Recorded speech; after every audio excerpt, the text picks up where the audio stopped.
Just a few months ago, Kentucky bourbon was taking the world by storm. Long a quaint drink for grandfathers, the quintessentially American spirit made with local corn and the bluegrass region's almost mythical limestone water at last was a hit with bar-goers in Madrid, Tokyo, London, Sydney, Paris, Warsaw and Berlin. Hipster nostalgia revived the thirst for age-old bourbon and rye cocktails from the American South and the Jazz Age, like the Manhattan, the Old-Fashioned, the Sazerac and the Mint Julep. Distillers poured billions into new production, promotion and hiring. The biggest problem in the last few years has been that we can't make it fast enough, Eric Gregory, president of the Kentucky Distillers Association, told AFP. But then, in the middle of last year, came President Donald Trump's trade wars to retaliate for stinging new U.S. tariffs on steel and aluminum imports. Mexico,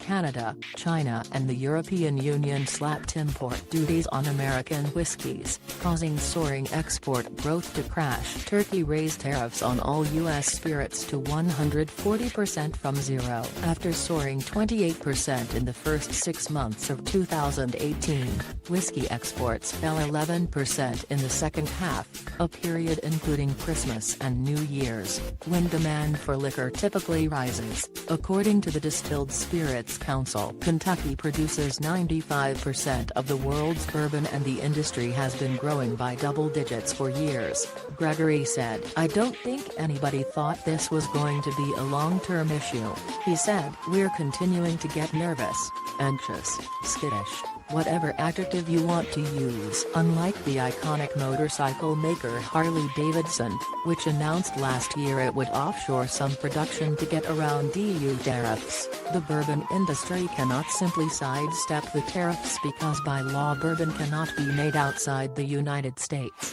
he said. Collateral damage.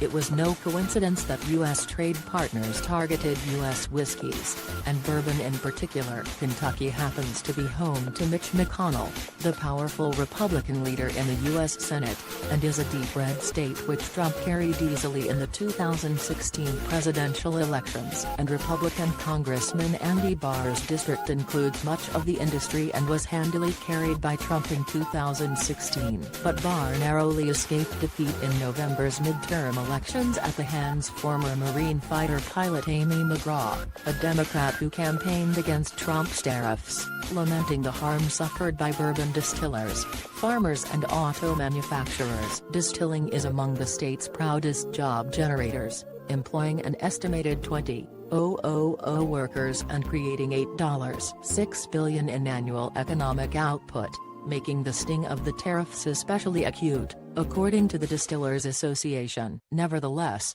with the U.S. economy chugging along and American wages rising, the domestic whiskey market is still a strong business driver, according to David Mandel, president of Bardstown Bourbon Company in Kentucky. Annual production has doubled in the last decade, with 1.7 million new barrels produced in 2018. The most since 1972. The volume dwindles as the bourbon ages in storage for years before sale. We're full speed ahead. We see tremendous growth here in the U.S. market, said Mandel, whose company performs what he calls collaborative distilling, designing new products with partner companies. But Bardstown sends comparatively little abroad, he said. Meanwhile, the sudden drop in exports is a painful bump in the road. 25 years after the United States and the EU agreed to drop all tariffs on the trade in spirits. We're collateral damage in disputes that have nothing to do with the spirits sector,